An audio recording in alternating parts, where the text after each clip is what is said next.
बिस्मिल्लाहिर्रहमानिर्रहीम। Dear students, आज हमारा first year mathematics section number C, इसका लेक्चर नंबर 8 है।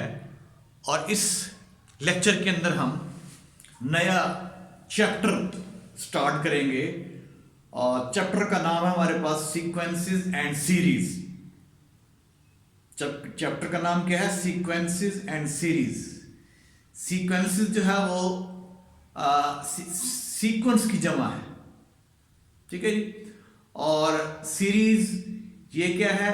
अगर आप सीक्वेंस की टर्मों को जमा कर दें तो इससे हमें जो है वो सीरीज जो है वो हासिल होती है, ठीक है। लेकिन सबसे पहले हम सीक्वेंस डिस्कस करेंगे। सीक्वेंस की डेफिनेशंस हैं। यहाँ मैं आपको 3 डेफिनेशन बताऊंगा। इन डेफिनेशन को डिस्कस करेंगे हम बारी बारी, और फिर इसकी हम कुछ एग्जांपल डिस्कस करेंगे और फिर यही सिलसिला हम आगे चलाएंगे। तो शुरू करते हैं। हमारे पास सीक्वेंस की जो पहली डेफिनेशन है,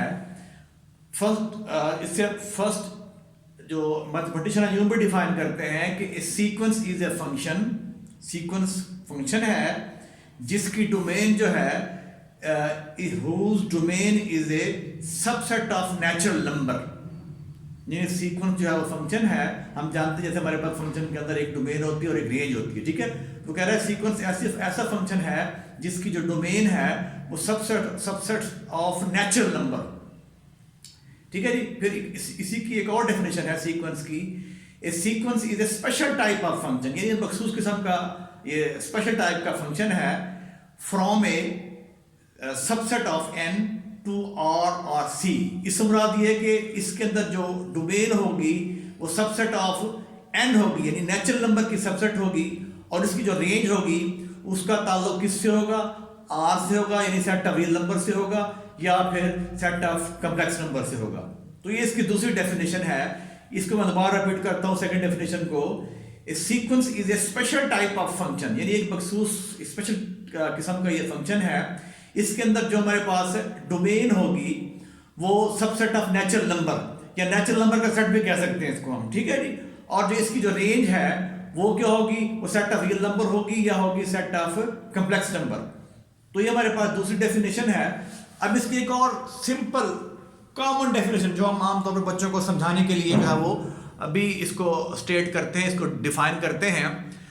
थर्ड तारीफ की तरफ आ रहा हूं। कह रहा है arrangement of numbers written by some fixed rule, यानी ये नंबर्स की अरेंजमेंट है, नंबर्स की तरतीब है जिसको किसी खास असूल के तहत, फिक्स्ड रूल के तहत जो है वो लिखा जाए, ठीक है जी।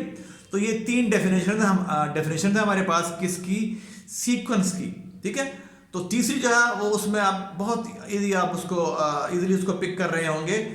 ये क्या है? अरेंजमेंट ऑफ नंबर्स है, नंबर्स की अरेंजमेंट है जिसको किसी फिक्स रूल के तहत, किसी फिक्स असूल के तहत जब वो लिखा जाए तो इसे भी हम सीक्वेंस का नाम दे रहे हैं। अब सीक्वेंस को हम डिनोट कैसे करते हैं? सीक्वेंस को डिनोट करेंगे an, यहाँ पे ब्रैकेट के जो ब्रैकेट इस्तेमाल करेंगे वो सेट वाली होगी, ठीक है, या an लिख के साथ इधर ब्रैकेट वाली आपने इस्तेमाल करनी है जो सेट वाली ब्रैकेट हो गई। और या यूं डिनोट करेंगे a1 a2 a3 so on an comma so on, ठीक है जी। तो a1 से मुराद क्या है? सीक्वेंस की फर्स्ट टर्म, a2 से मुराद सेकंड टर्म, a3 से मुराद third term, so on an से मुराद nth टर्म। अब nth टर्म को हम जनरल टर्म भी कहेंगे और nth टर्म भी कहेंगे, एंड सो ऑन, ठीक है जी। तो यूं भी इसको डिनोट करेंगे, यूं भी डिनोट कर सकते हैं, ठीक हो गया। अब हम आते हैं इसकी एग्जांपल की तरफ। अब इसमें पहली एग्जांपल मैंने लिखी जो है, ये एग्जांपल नंबर 1 है सीक्वेंस की। इसमें आपके पास 1 है, 3 है, 5 है, 7 है, 9 है, एंड सो ऑन। तो इससे मुराद ये है कि अगर आप इसको ऑब्जर्व करें तो इनमें एक ये जो अरेंजमेंट, नंबर्स की अरेंजमेंट है, इसमें एक चीज जो है अगर आप इस एग्जांपल के अंदर नोट कर रहे हैं तो इसमें अगर आप 2 ऐड करते हैं फर्स्ट टर्म में तो आपको सेकंड टर्म मिलती है, सेकंड में 2 ऐड करेंगे थर्ड टर्म, थर्ड में 2 ऐड करेंगे fourth term, and so on. यानी यह नंबर्स की अरेंजमेंट है। इसमें क्या है कि आप फर्स्ट टर्म में 2 ऐड कर रहे हैं, फिक्स नंबर आपने ऐड कर दिया है, ठीक है जी। आपको 5 मिला है जो कि थर्ड टर्म है, फिर इसमें आपने 5 में 2 ऐड किया है, 7 जो कि फोर्थ टर्म है, फिर इसमें 2 ऐड किया है, 9 जो कि फिफ्थ टर्म है, एंड सो ऑन। तो इसमें फिक्स रूल क्या होगा? फिक्स रूल ये कि एडिशन ऑफ 2 हो जाएगा हमारे पास, ठीक है जी। तो हमारी पहली एग्जांपल है, ठीक है जी, ये सीक्वेंस की। फिर देखें नेक्स्ट एग्जांपल जो है आपके पास, यहाँ पे देखें 3 है, 9 है, 27 है, 81 है, एंड सो ऑन। 3 9 3 के बाद कॉमा, 9 के बाद comma, 27 comma, 81 comma, and so on. अब ये भी सीक्वेंस है, नंबर्स की अरेंजमेंट है। इसमें जो फिक्स रूल वो ये है, इसमें आपके पास फर्स्ट टर्म को अगर आप मल्टीप्लाई करते हैं 3 से, आपको सेकंड टर्म मिलेगी। सेकंड को 3 से मल्टीप्लाई करें, थर्ड टर्म, थर्ड को 3 से, fourth term, and so on. यहां जो फिक्स रूल है वो आपने मल्टीप्लाई किया है फर्स्ट टर्म को किसके साथ? 3 के साथ। 3 से मल्टीप्लाई किया, सेकंड टर्म आई है, 3 से मल्टीप्लाई किया, नेक्स्ट टर्म आई है, थर्ड, एंड सो ऑन, ठीक है। तो ये भी हमारी सीक्वेंस कहलाएगी, ठीक है जी।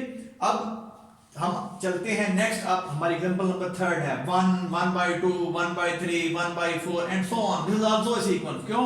इसमें देखिए आपके पास 1, यहां 1/1 लिख सकते हैं 1 को, 1/2 यानी इसमें आपने क्या किया है, इसका जो इस टर्म का जो डिनोमिनेटर है इसमें आपने 1 का इजाफा कर दिया। पहले 1 था, 1 हो गया, 2 हो गया, 1 + 1 हो गया।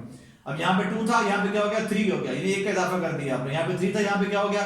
4 हो गया, सो ऑन। न्यूमरेटर वैसा रहेगा 1 1, कहाँ इजाफा हो रहा है?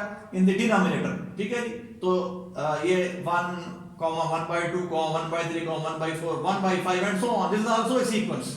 तो चौथी एग्जांपल देखें 1 3 9 16 एंड सो ऑन, ठीक है। तो इसमें क्या है देखें, जो फिक्स रूल है ये नेचुरल नंबर के स्क्वायर है। 1 का स्क्वायर 1 आ गया, 2 का स्क्वायर 4, 3 का स्क्वायर 9, 4 का स्क्वायर 16, नेक्स्ट 25 जो है वो हमारे बाहर है, वो 5 का square and so on. This is also a sequence, ठीक है। तो इनमें अगर आप देखें एक खास बात अगर आप नोट कर रहे हो, तो यहाँ पे हम ये मैंने एग्जांपल लिखी, इसमें आप फर्स्ट टर्म को 2 से ज़रब दे रहे हैं, यानी जो आपके पास फिक्स रूल है वो एडिशन आपने ऐड किया, एडिशन किए 2 नंबर की फर्स्ट टर्म के अंदर, 2 की, फिर आपको सेकंड टर्म मिली है, फिर 2 ऐड किया, third term and so on. यहाँ पे आपने मल्टीप्लाई किया है फर्स्ट टर्म को 3 के साथ, आपको सेकंड टर्म मिली है, फिर इस 3 तरफ दिया, थर्ड टर्म मिली एंड सो ऑन। यहाँ पे क्या है, आपने डिनोमिनेटर के अंदर 1 का इजाफा किया है, ठीक है जी। और इसमें देखिए आपके पास ये जो चौथी एग्जांपल है, यहाँ पे आपके पास ये नेचुरल नंबर्स के स्क्वायर हैं, ठीक है। तो चारों हमारी ये जो है सीक्वेंस एग्जांपल हैं। अब सीक्वेंस जो है वो रियल भी हो सकती है, सीक्वेंस जो है वो कॉम्प्लेक्स भी हो सकती है, सीक्वेंस जो है फाइनाइट भी हो सकती है, ठीक है जी, इनफाइनाइट भी हो सकती है, ठीक है जी। अब जितने मैंने एग्जांपल लिखी है ये वाली सारी इनफाइनाइट सीक्वेंस हैं, सारी क्या है? इनफाइनाइट सीक्वेंसेस हैं। अगर हम इसके अंदर नंबर ऑफ टर्म्स जो है ना वो महदूद करते हैं, लिमिटेड करते हैं, फर्ज किया गई हम इसकी सेकंड एग्जांपल में हम ले रहे हैं 3 9 27 81, ठीक है। तो 4 टर्म में लेंगे तो इसे कहेंगे हमारी ये फाइनाइट सीक्वेंस है। क्या है? Finite sequence. ये इसकी जस्ट n टर्म ले लें आप, तभी ये कहलाएगी हमारी फाइनाइट सीक्वेंस, ठीक है। इनफाइनाइट के अंदर क्या होगा, नंबर ऑफ टर्म जो है वो फाइनाइट नहीं होंगी, वो जैसे हम यहाँ पे देखें 1 3 5 7 9 कॉमा सो ऑन, इसी से चलता रहेगा आगे, ठीक है जी। इसलिए सारी ये भी इनफाइनाइट है, ये भी इनफाइनाइट है। जस्ट अगर आप इसकी 4 टर्म ले लेंगे तो ये बन जाएगी, 4 टर्म ले लें, 5 ले लें, n ले लें, तो ये बन जाएगी फाइनाइट सीक्वेंस, ठीक हो गया।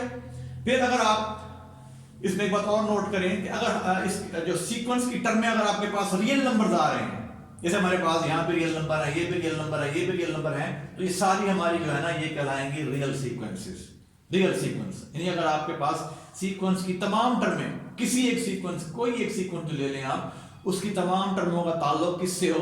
तमाम मेंबर्स का, तमाम एलिमेंट्स का, तमाम टर्म का ताल्लुक सेट रियल नंबर से हो, तो वो हमारी कहलाती है रियल सीक्वेंस, ठीक है। अगर उसमें कोई एक टर्म, अगर उसमें अंदर आपके पास कॉम्प्लेक्स नंबर आ जाए, यानी ऐसा नंबर आ जिसमें आयोटा इन्वॉल्व हो रहा हो, ठीक है ना, कोई एक ऐसा नंबर आ जाए जिसमें आयोटा इन्वॉल्व हो रहा हो, तो वो हमारी फिर कहलाती है कॉम्प्लेक्स सीक्वेंस, ठीक है जी। रियल सीक्वेंस के लिए यह है कि उसकी तमाम टर्मों का ताल्लुक रियल नंबर से होगा। कॉम्प्लेक्स के लिए क्या है, उसकी किसी एक कम से कम एक टर्म के अंदर आयोटा आ जाए, 2 में आ जाएगा, एक वाली शब्द जो कम से कम वाली शब्द जो लाजमी है, किसी एक टर्म में आयोटा आ जाए, 2 में आ जाए, 3 में आ जाए, ठीक है, तो वो हमारी कहलाएगी कॉम्प्लेक्स सीक्वेंस, ठीक है। तो अब हम यहाँ पे सीक्वेंस को हमने डिनोट कैसे करना है, ये मैंने बताया आपको कि यूं लिखेंगे आप इसको इस शेप के अंदर an, और यहाँ ब्रैकेट लगाएंगे आप सेट वाली, या a1 a2 a3 so on, an comma so on.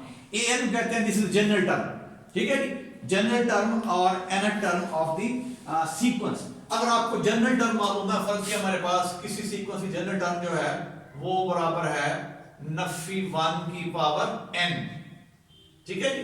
अगर आपके पास एक सीक्वेंस की जनरल टर्म है तो इसमें अगर आप n को 1 पुट करेंगे तो a1 आपको मिलेगा, तो ये क्या आ जाएगा नफी 1 की पावर 1 और वो क्या हो जाएगा -1, तो इसकी फर्स्ट टर्म -1 होगी। फिर n को आप पुट करेंगे 2 तो a2 मिलेगा आपको, a2 इक्वल टू ये आ जाएगा नफी 1 की पावर क्या हो गई, n को 2 पुट किया 2 तो जवाब क्या आपके पास 1 आएगा, ठीक है। फिर n को पुट किया आपने 3 तो आपको a3 मिलेगी, a3 is equal to Nafi 1 की पावर 3 और ये फिर नफी 1 आ जाएगा, ठीक है, एंड सो ऑन। तो सीक्वेंस क्या बनेगी आपके पास, फर्स्ट टर्म -1 आ जाएगा, फिर 1 आ जाएगा, फिर -1 आ जाएगा एंड सो ऑन। तो ये सीक्वेंस है आपके पास, ठीक है। तो सीक्वेंस की nth टर्म से या जनरल टर्म अगर आपको मालूम हो, ठीक है, तो उसके अंदर n को 1 2 3 हम वैल्यूज देंगे तो हमारे पास n को 1 देंगे फर्स्ट टर्म आएगी, n को 2 देंगे सेकंड टर्म, n को 3 देंगे थर्ड टर्म, n को 4 देंगे फोर्थ टर्म, ठीक है। तो ये आप तारीफ में यही कह रहा है sequence is a function whose domain, यानी इसमें आप जो डोमेन आप दे रहे हैं इसके अंदर n को 1 दिया आपने तो 1 है, n को 2 दिया है क्या है 1 है, n को 3 दिया है नफी 1 है एंड सो ऑन। तो इसमें डोमेन आप कहां दे रहे हैं, नेचुरल नंबर से दे रहे हैं, ठीक है जी। तो आपके पास जो है ना जो रेंज के एलिमेंट, ये रेंज के एलिमेंट होंगे नफी 1 1 एंड सो ऑन, ठीक है जी।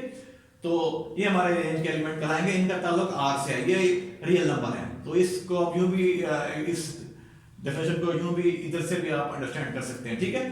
तो ये हमारा था सीक्वेंस के बारे में, सीक्वेंस को डिनोट कैसे करते हैं, सीक्वेंस की एग्जांपल दी मैंने आपको। ये हमारी जो है रियल सीक्वेंस क्या होती है, फाइनाइट सीक्वेंस क्या है, इनफाइनाइट सीक्वेंस क्या है और कॉम्प्लेक्स सीक्वेंस क्या है।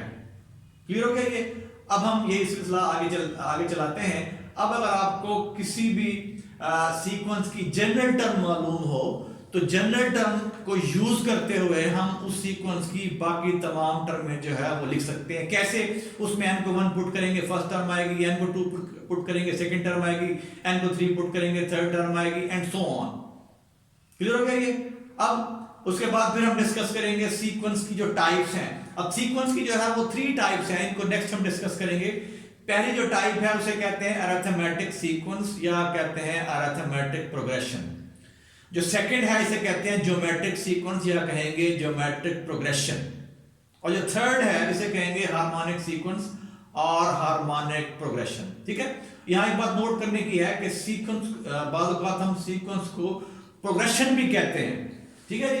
Sequence is also known as progression, इसको यूं भी लिख सकते हैं आप PROGRESSI प्रोग्रेशन, ठीक है। तो ये लफ्ज जो है प्रोग्रेस से, इसके माने क्या होते हैं आगे बढ़ना, आगे चलना, तरक्की करना, ठीक है जी। तो बाद बात हम सीक्वेंस को प्रोग्रेशन भी कहेंगे, ठीक है। तो जैसे इसकी जो टाइप्स हैं उनमें देखा मैं 3 टाइप्स हैं इसकी सीक्वेंस की। अरिथमेटिक है, अरिथमेटिक सीक्वेंस भी बोलते हैं उसको, या बोलते हैं अरिथमेटिक प्रोग्रेशन, ठीक है। उसको हम एब्रीवेट करते हैं A.P के साथ। और दूसरी जो है वो है ज्योमेट्रिक सीक्वेंस, जैसे कहेंगे ज्योमेट्रिक प्रोग्रेशन, इसको एब्रीवेट करेंगे G.P के साथ। And third one is harmonic sequence and harmonic progression, इसको हम एब्रीवेट करेंगे किसके साथ, HP के साथ, ठीक है। तो अब अरिथमेटिक सीक्वेंस के लिए हम A.P जो है इसकी एब्रीवेशन यूज करेंगे, ज्योमेट्रिक के लिए G.P यूज करेंगे, ठीक है जी। और हार्मोनिक के लिए H.P ये यूज करेंगे, निकनेम कह लें इनके, ठीक है जी। तो इनको भी हम डिस्कस करेंगे, ठीक है जी। लेकिन वो हम नेक्स्ट लेक्चर में करेंगे। इस लेक्चर में हम जस्ट हमने सीक्वेंस डिफाइन किया है, उसकी डेफिनेशन दी है मैंने आपको, डिफरेंट 1 2 3 डेफिनेशन है सीक्वेंस को डिनोट किस तरह किया जाता है, ठीक है जी। सीक्वेंस की एग्जांपल दी है। सीक्वेंस अगर आपको जनरल टर्म मालूम हो तो जनरल टर्म से आप पूरी सीक्वेंस कैसे लिख सकते हैं, उसकी एग्जांपल आपको मजीद और देते हैं। फिर सीक्वेंस रियल कब होती है, सीक्वेंस जो है कंप्रेस कब होती है, सीक्वेंस फाइनाइट कब है, सीक्वेंस इनफाइनाइट कब होगी, ठीक है। तो ये चीज़ें हमने यहाँ पे डिस्कस की हैं। फिर नेक्स्ट लेक्चर के अंदर हम इसकी एग्जांपल करेंगे, कुछ 6.1 के 2 सवाल हैं वो करेंगे। और फिर नेक्स्ट लेक्चर के अंदर हम इसकी टाइप्स की जो डिटेल है उनकी डेफिनेशन, जिनको 1 by 1 हम डिस्कस करेंगे, जिसमें हमारे पास अरिथमेटिक प्रोग्रेशन है, पहले हम इसको डिस्कस करेंगे। सेकेंडली फिर हम जो है GP डिस्कस करेंगे और थर्ड वन फिर हम डिस्कस करेंगे हार्मोनिक प्रोग्रेशन, ठीक है जी। तो इंशाल्लाह नेक्स्ट लेक्चर 9 के अंदर हम इसकी, अगर आपको सीक्वेंस जनरल टर्म मालूम हो तो उसको उससे आपने सीक्वेंस कैसे लिखनी है उससे कुछ एग्जांपल करेंगे, कुछ सवाल करेंगे, ठीक है जी। और अर्थमेटिक प्रोग्रेशन जो है उसको हम स्टार्ट करेंगे। तब तक के लिए अल्लाह हाफिज़।